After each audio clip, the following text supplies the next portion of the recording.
If you are looking to trade in your winter blues for some green inspiration, then mark your calendar because the Winter Garden Fair is now back in bloom, and this year promises to be bigger, brighter and even more beautiful. It's set in the scenic Vuleka Centre in Botha's Hill, the Thousand Hills Garden Fair. It returns to the 24th and the 25th of May. And perhaps to chat a little bit more about the show's organiser and director, Bradley Raath. Hazel, good morning. If you can hear us, thank you for joining us at this hour.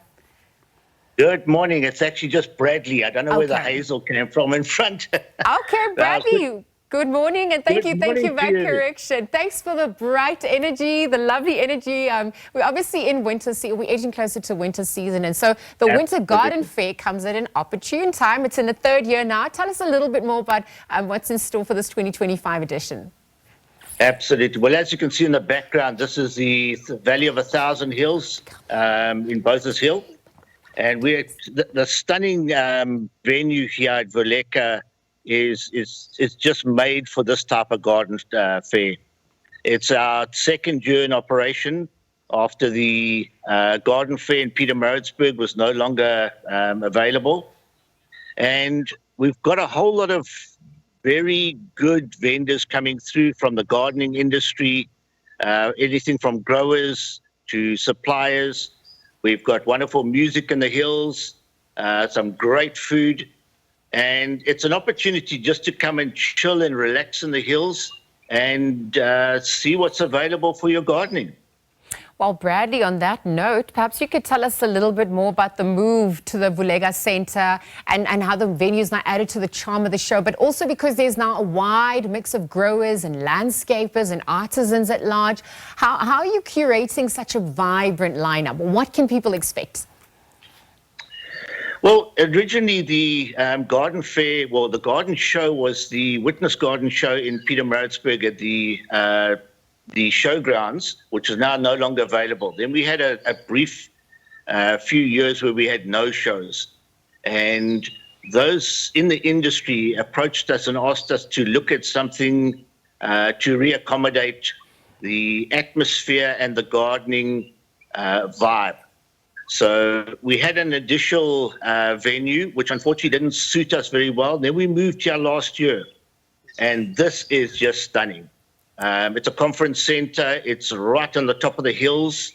It has, you can hear the birds in the background. Yes. It's a quiet setting. There's accommodation here. There's plenty of grounds, plenty of parking. It's safe. And the vendors that came in October last year all said to us straight away, we've got to have a winter fair too. Yes. So we then planned the winter fair and we're ready to rock and roll. Well, speaking of which, I know that gardening guru Tanya Visser is also going to be making an appearance. So tell us a little bit more about Tanya's appearance. And, you know, we're obviously looking at the importance of water-wise gardening in today's climate, mitigating against some of the climate issues. How is that infused as well? Well, just a quick one on Tanya. She got called last minute to Chelsea Garden Show. So Tanya's had to up and off, and you'll see her on all the sites in Chelsea. But her stand is here, her staff is here, Isolde is here with her staff. So they have a pop-up stand. And then with the reference to water-wise, that's becoming very important. We have a water tank company, Rotor Tank will be here.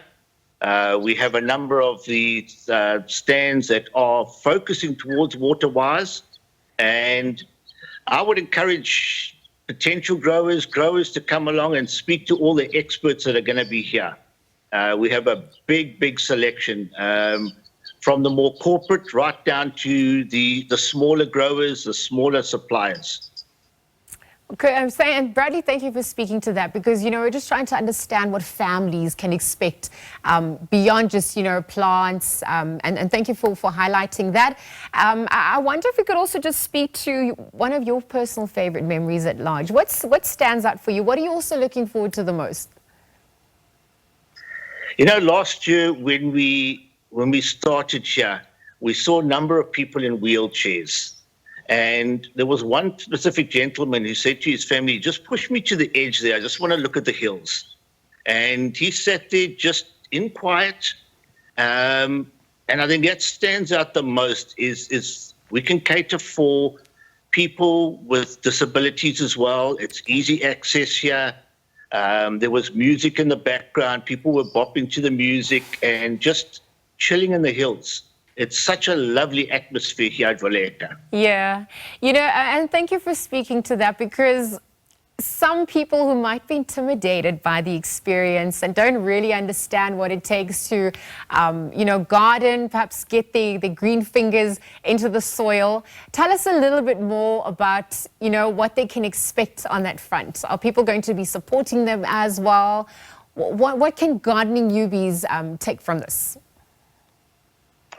Yeah, I think that's quite important. Gardening is changing. The big gardens are no longer available to everybody. More and more people are moving into complexes and flats. So we're starting to adapt to smaller gardening, more intimate. We're also doing a lot of grow to eat. And that's something that's going to be happening here at Vuleka going forward, training of the grow to eat for the communities to learn that they can be self-sustainable in a method. And you can also have a lovely little garden where it's in a small space, but it brings you that pleasure. Yeah, it's such an important point you make there, Bradley, and thank you for joining us. We're going to leave the conversation there, but we're wishing you all the best of luck, and thank you for the work that you're doing. Bradley Raath this morning, organizer, director, and the driving force behind the Winter Garden Fair. That, of course, is taking place from the 24th until the 25th of May, just chatting all things what we can expect on that front.